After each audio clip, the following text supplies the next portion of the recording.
Zdravím vás. Ukážeme si, ako sa urobí roh na rohoži AMK. Bude tuto sa dávať nad okna, takisto ako aj všade dookola. A na konci vám ukážem čerešničku, ktorá sa tu bude realizovať. Tak sleduj až do konca.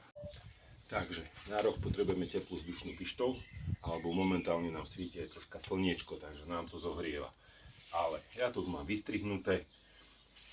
Nameraný ohyb bude presne tu 16,5 cm, 34,5 cm, takže troška to nahrejeme, aby nám to bolo také vláčnejšie. Nemusím to veľmi nahrievať, slniečko sa o to postaralo, takže troška zvysoká neprehrievať, nesmie to byť vriace, hlavne tu na vrchu fóliu. Ja to robievam takto jednoducho. Otočím, prehnem a idem skladať ako papier. Mám čiaru, zároveň si zarovnávam tieto hrany, aby som mal rovno. A vlastne takto idem kus po kuse a pekne, postupne si ich prihýňam.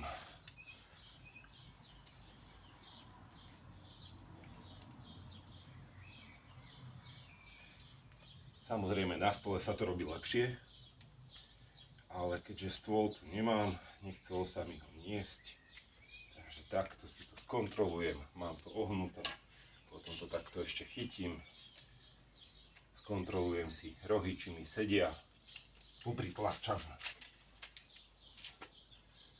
a mám to hotové. Mám roh hotový, teraz si to dám na chvíľu do tieňa a ideme s tým hore na stenu.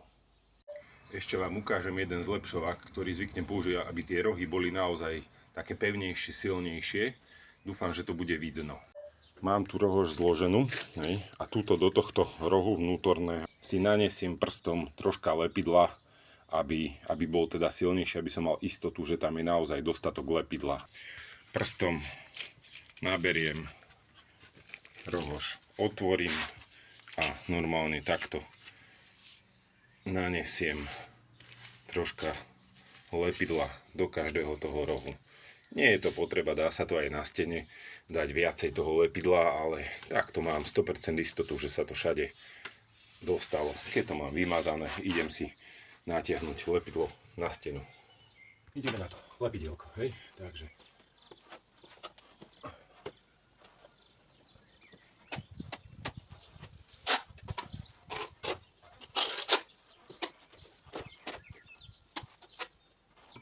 šestka hoblík je ideálnejšie.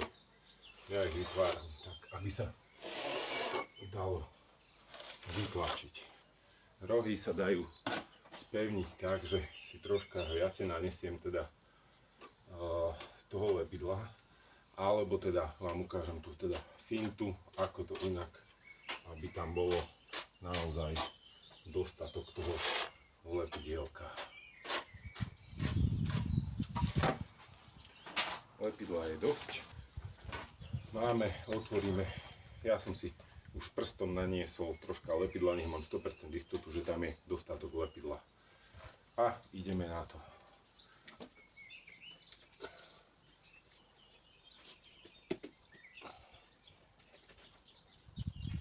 Tak, máme. A teraz to dobre popritláčame. Idem vždycky od rohov. Nech to tam poriadne vôjde to lepidlo všade. Prebytočno vytlačíme. Nech tam máme až toho lepidla. Tak. Stierka. A ideme na to. A poriadne vytlačiť.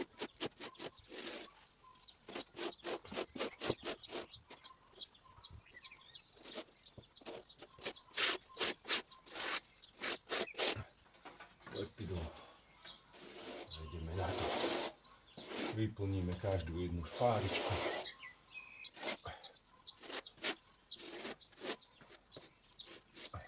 Asi mi sa zvykne potom troška bávkať, že nejdem si takto, aby boli pekne vyplnené každý jeden.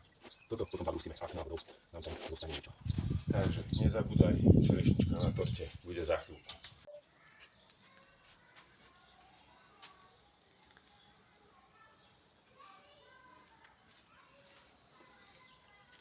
keď odstránime fóliu, tak bude krásny prechodový roh. Samozrejme, teraz ideme čakať, svieti nám aj slnko, takže odstraňovanie fólie 4-5 dní.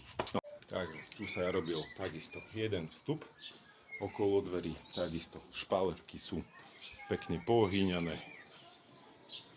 Robili sa dekorácie okolo okien, spájali sa pozrieť. Hej, tu takisto sa robil horný balkón. A teraz tá čerešnička, ktorá sa bude robiť. Takže čumte, bude sa robiť tento stĺp. Ale nie hociako. Pôjde to taká špirálka. Takže tehličky sa nebudú lepiť takto, ale pôjdu takto. Kol dokola, hore, celý stĺp. Taká dominanta.